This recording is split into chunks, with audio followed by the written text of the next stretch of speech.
Ever wonder about the mutant that can charge up his cards and make them explode?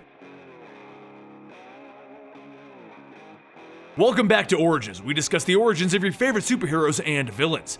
Recently here at Comicstorian, we've been looking at the characters from the Marvel Battle World title, X-Men 92, which revisits the wonderful nostalgia of the popular 1990s cartoon X-Men. This week we're going to be looking at the dark and mysterious origin of the Ragin' Cajun from the South. Like most Marvel mutants, there is not one clear story that covers Gambit's background. Because of his popularity, they kept creating a more and more elaborate backstory for him. What we present to you today is a condensed origin. Anyone who watches this channel consistently is aware of the fact that we have problems pronouncing many of the last names of characters as they are normally only in print. Sometimes we can't even pronounce the first names.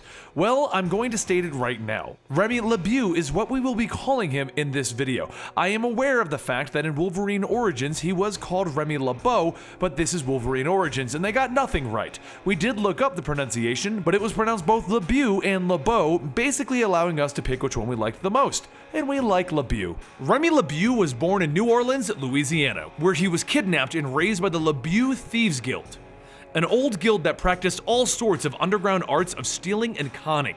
From a young age, he learned these arts and he became very proficient at it, so much so that he caught the eye of Jean-Luc LeBeau, who eventually adopted him, allowing him to take the name LeBeau. While on the streets on one afternoon, he chanced upon a beautiful girl, the same age as him, and saw that she was under attack by a group of hired thugs. Remy, without hesitation, saved her from these would-be kidnappers and soon discovered that she was none other than Belladonna Boudreaux, the princess of the rival Assassins Guild who were constantly feuding with the Thieves Guild. But it was love at first sight, folks. Like most mutants, Remy's powers developed as a teenager when he discovered that he could kinetically charge objects and throw them in a magnificent and harmful explosion. However, he kept these abilities a secret from the Thieves Guild. Eventually, he would find himself betrothed to Belladonna as a way to keep the peace between the two feuding guilds. But most of the members of both guilds found it unnatural for the LeBeau and the Boudreaux to be married. However, on their wedding day, Belladonna's brother Julien Boudreaux objected to the wedding on the grounds that it was unnatural for the LeBeau and the Boudreaux to be married. He challenged Remy to a duel to the death with a rapier and a dagger, and Remy gladly accepted. In the duel, Remy defeated Julien by killing him with a kinetically charged dagger, and instead of having him killed, the Boudreaux family demanded his exile from New Orleans. Though Belladonna asked to go with him, Remy refused her company, and he went into exile, leaving his wife and their budding romance behind. Remy would leave New Orleans to a world of adventure, taking jobs whenever he could.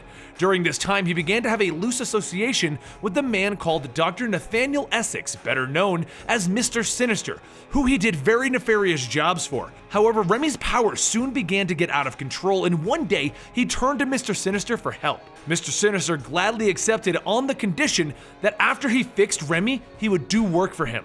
And Remy, out of desperation, accepted.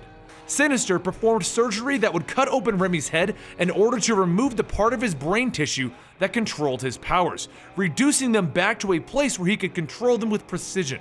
With the surgery finished, Remy began the dark task set before him of going around the world and assembling a team of fellow mercenaries: Blockbuster, Prism, Riptide, Scalp Hunter, Arclight, Harpoon, Malice, Scrambler, Vertigo, and Sabretooth.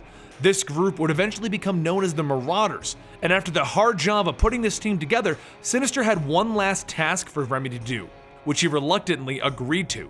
So it was then that Remy led the Marauders under the streets of New York to the secret lair of the Morlocks, the mutants that lived underground for fear of persecution.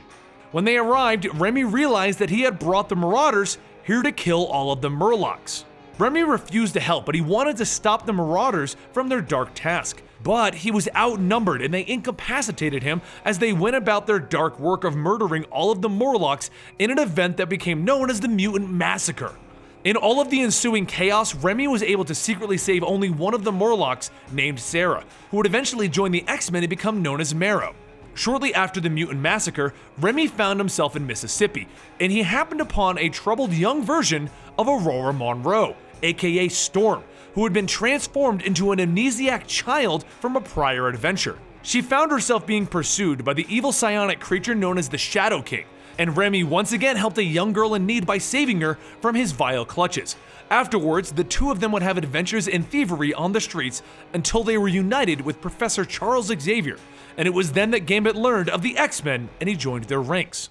Gambit's mutant ability allows him to charge inanimate objects with a kinetic supercharge that he can use to devastating effect. The larger the item, the longer it takes for him to fully charge it, so he prefers to charge smaller objects, for instance, his trademark deck of playing cards that he uses often.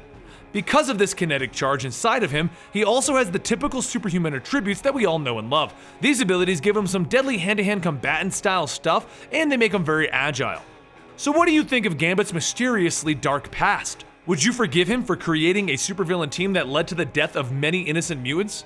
The X-Men certainly had a hard time with that. If you want to chat about Gambit or any other X-Men in our Mutant Mondays, follow us on Twitter @Comicstorian and follow us on Instagram @Comicstorian. I'm Benny, and I will see you guys next time right here.